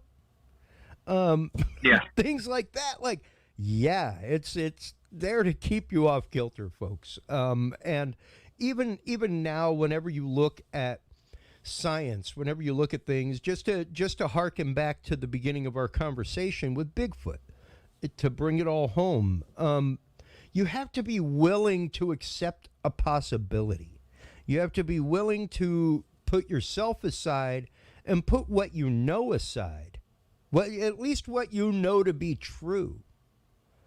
And you have to be vulnerable enough to let your paradigm be utterly destroyed, and on a daily basis. Like, you gotta be okay with that. You have to be, and that's part of the reason why the new name for the show is Curious Realm, because the same way that I used to teach the kids that I taught every week, the day you stop asking questions, you should be dead. You should be dead the day you stop asking questions. You should be asking questions about your reality and your place in it until the day you die. And unfortunately, there's always something we can learn at any stage. Yeah, that's not our society. That's not the society that we live in. And one of the things that people in the group bring up all the time whenever I post things about Bigfoot, things like that, is like, oh, if they were around, we'd have found them by now. I'm about to bring up a picture on screen, everybody, that I quote every single time somebody says that. I tell them to go to the Earth Observatory from NASA.gov. and feel free to take a look at the United States at night. Just Google it. Google it. This picture's from 2012, but I guarantee you it ain't changed that much, folks. Half of the United States is dark. That means no civilization, no street lights, no people. So when you're talking about a landmass the size of the United States, and we're saying there's no possible way, dude, there's half of it that you ain't even been to, Jack. You passed through it maybe, but you ain't like staying a good clip there. You know what I mean? So even the concept of that to me is like, you're the crazy person, not me. I refuse to believe that hundreds of years of indigenous people's stories about the same thing from the East Coast to the West Coast to the North Coast to the South Coast are wrong. Not only that, there's something that you mentioned, people I've heard say who don't have anything to do with Bigfoot, and they'll say, I knew what I saw, and I knew what I saw couldn't exist, and it shouldn't exist.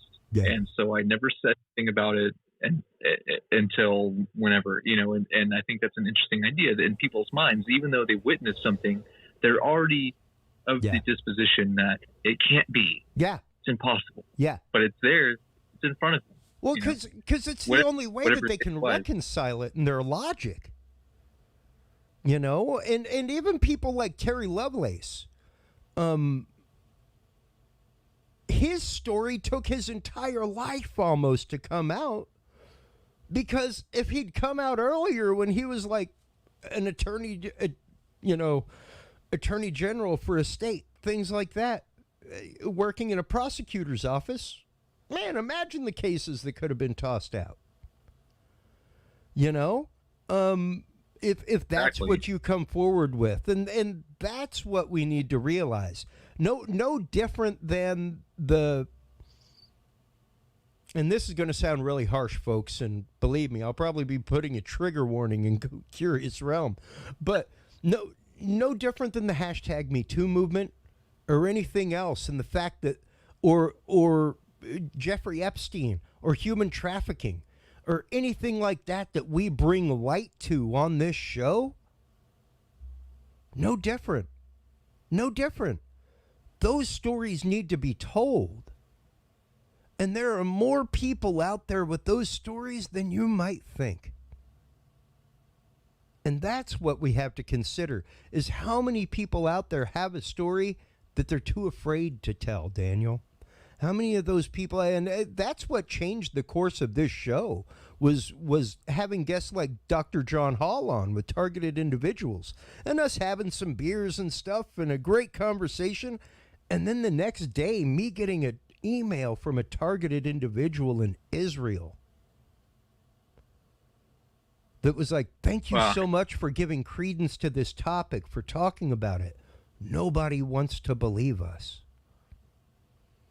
Nobody wants to think that this is happening.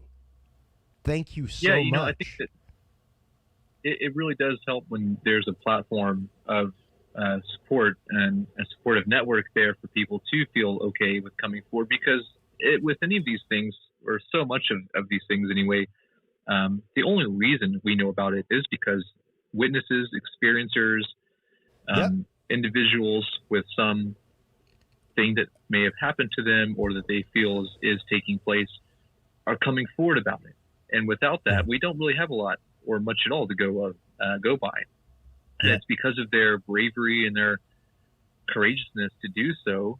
And like you mentioned, Terry Lovelace, a buddy of mine, and many others who either had some kind of anomalous encounter, whether it falls more into the alien or Bigfoot or whatever ghost, spirit, whether it's interpreted as a religious experience, whatever, that these people are experiencing something that they don't understand, and that society has ridiculed them to the point that it's hard for anyone to come forward. So I'm appreciative of all the people that have, and those who I've been able to talk to And I know you as well, Christopher, you're doing a great job with Thank a you. show like this to provide a platform for awareness, really. And that gets really the momentum going for people to be able to come out of the woodwork, to be able to feel comfortable in sharing their story. And I think that's a big part of how we find out more.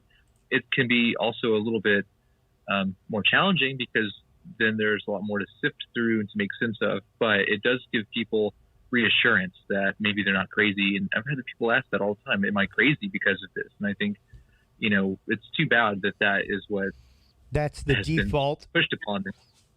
Yeah, that's the default mentality, is crazy. And that's just it. I mean, no different than any scientist running out of a lab with a torn piece of printer paper going, "Eureka!" Okay, crazy man, Eureka what? Like no different. The point is we have lost an empathy in our society where we are more concerned about why somebody believes something and just being interested in that and leaving it at that.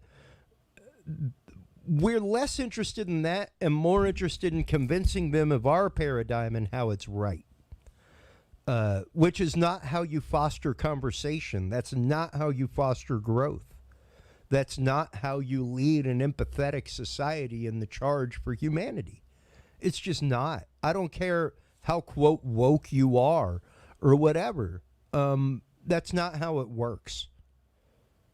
And unfortunately, I think there's probably about 25% of us. And I say that number because that's quite literally, it was less than 25% of the United States that took part in the American Revolution. The rest of them were pointing and going, "Crazy person, stop. Yeah. But there were less than 25% that were like, "No, man." And when you think about that, that's all it takes. That's all it takes. Well, it's reaching that critical mass, Yeah. And I think that the same case can be made with a lot of these issues about, I think a combination of things. And it's not necessarily that it's really about changing people's minds to get them to believe something different or new. It's about, to me anyways, when it comes to like exploring these strange issues and mysterious subjects, the unexplained in general, attempting to do what we can, I think, as a critical thinking working body of individuals who are making an effort to investigate or research any of these types of phenomena, to present something that's tangible enough to the lowest common denominator, which is the basic population that is indifferent to all of this. They're not biased either way, or you aren't exposing something that they already have an idea about more so than, just maybe having heard about it. But I think that the greatest thing we can do is continue to scrutinize it scientifically in a way that does show that if there's something there, if there's something we can discern and make sense of, then we need to go for it and accept what we can find, regardless of whether it fits our idea of what we want. And I think that a lot of people get worried about that, if in the event that, let's say, there is nothing to the Bigfoot phenomenon and it is just a projection of the mind or something. I don't necessarily know that that's the case, but in the event that if that was what it really is, a lot of people would be disappointed. They'd say, I was really hoping to meet him, someday or something, So it can be disappointing whenever reality doesn't match your envisioning of it. And I think that that's also a sobering notion because we have to go with that. Otherwise, we live in disillusionment, and how closely the lines blur between the strange reality that we live in and then also disillusionment, Yeah. And how easy it is to fall into that. Yeah.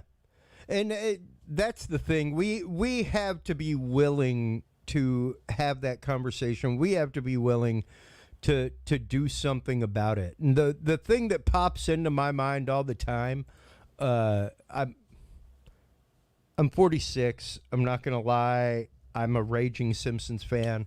I love the Simpsons, but the thing that always crosses my mind is the Treehouse of Horrors, where the dolphins come and take over the earth, and they're like, "Oh no, you guys have just been doing it wrong forever." And imagine that day. Imagine the day that nature just goes, "All right, man, enough," because it won't be the first time.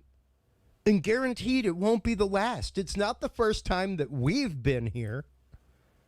It's definitely not the first time that human civilization has been here, or existed, like we were saying earlier, in a larger aspect, been knocked down like 18 pegs and then had to walk back up the ladder. It's not the first time. So to think so, I posit the fact that you're the crazy person if you think that that's not the fact. That's just me. You know, there's a concept called continuity of government, COG. And I think that this can play out in a lot of ways, but even in the most practical way, I think it's been well thought out, played out, or planned out. However, in the event that such, a massive situation were to occur again, that there are protocols in place to enable a continuity of government, and whatever form that is, whether it's thinking about humanity itself, or how something like that can be preserved in the succession of a mass die-off event or something to that effect. And I think there are things that have been considered in official but maybe unacknowledged capacities, known by very few, about any certain things that you can see might take place in the event that a huge, cataclysmic event or something were to take place like that. And of course, some people say we're long overdue for something, but then again, I don't think it should make people feel unsafe or to instill a sense of fear necessarily, but to show that, there are these cycles that the world and humanity has gone through, and that we have to understand more about how that has happened before, maybe to get an idea about what to expect and what we can do now, if there is anything really effective that we could do. Yeah. And hey, I was just scrolling through the CBS News article from 2011 talking about the good Miss Offman, who was a Malaysian UN ambassador that was appointed as the first extraterrestrial communicator. Like, she became the official representative for the UN, where it's like, if we're contacted from somebody from outside, you're the one that's going to be talking to them. What a job. So, yeah, like, that exists. Quote, the continued search for extraterrestrial communication sustains the hope that someday humankind will receive signals from extraterrestrials. When we do, we should have in place a coordinated response that takes into account all the sensitivities related to the subject. The UN is a ready-made mechanism for such a coordination. And if you think it's a coinky-dink that, their emblem looks oddly like the Starfleet emblem. Right. All you got to do is, throw a Space Force emblem on top of it, and you're done. So, Daniel, thank you so much for taking the time tonight, man, and especially on such short notice. I know I contacted you just a few days ago to be like, hey, what are you doing? But man, we gotta do this more frequently. We really do. I know we said that last time. It's been such a great conversation. I love the things that you post over at your Vortex page. And of course, you're one of the many video channels that we carry on our video pages on Dudes and Beer and Curious Realms. So before we let you go, shameless self-promotion time, man. What do you have? What do you have coming up? What do you have coming out for release? What events are you going to be appearing at, man? Cool. Yeah, I really appreciate that, Christopher, and all the great work you've done. I can just be found on Facebook and Instagram, are like my main social media things. Of course, my YouTube channel, the Vortex, has its own set of pages also. And I have those groups on Facebook you mentioned that are a great way to just find out about some new discoveries and fun things that are interesting to me and a lot of probably the people you've got on your group as well. So we like to cross-promote, cross-share things. And it's a cool kind of opportunity to get connected with other like-minded people too. I have a few things going on. Like we mentioned at the beginning, this weekend is going to be the Texas Bigfoot Conference, and that's actually going to be available for live stream for those who can't attend in person. Nice. So check that out. There's also a cool event next month I'm going to be a speaker at called the Star Wars Conference, and that's going to feature a lot of interesting speakers, including Jacques Vallée and Paul Hynek, son of the late J. Allen Hynek. Oh, wow. So that's going to be a pretty cool function that I'm involved in. I'm going to be presenting some new material.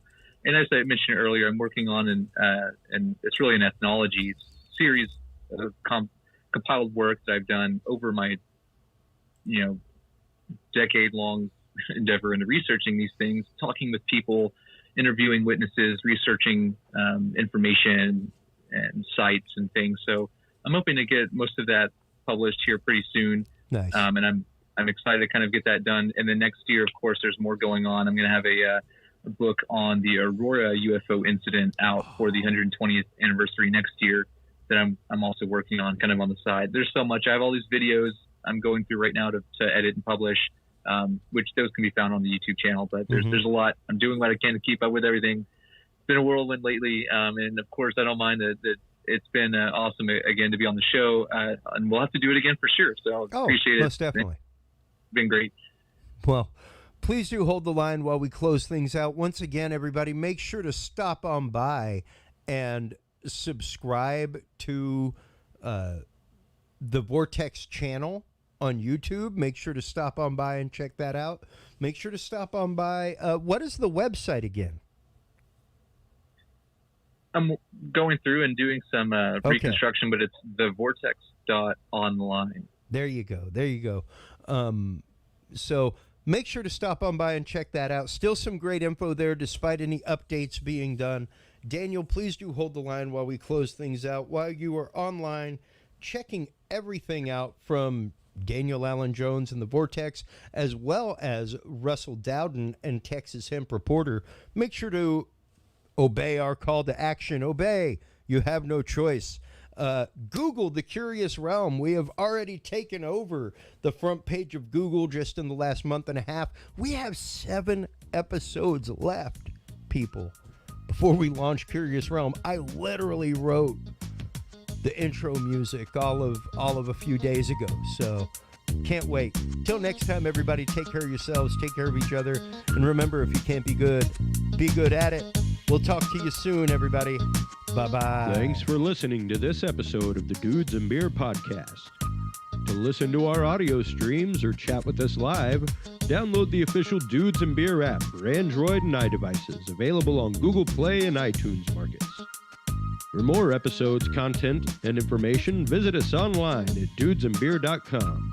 You can also find our episodes on Breach.tv, iHeartRadio, Spreaker, SoundCloud, iTunes, YouTube, Stitcher, or your favorite podcast service. Dudes and Beer is a proud member of the HC Universal Network family of podcasts. For more about our sponsors and other podcasts on this network, visit hcuniversalnetwork.com. Thanks for listening, everybody, and until next time, drink responsibly.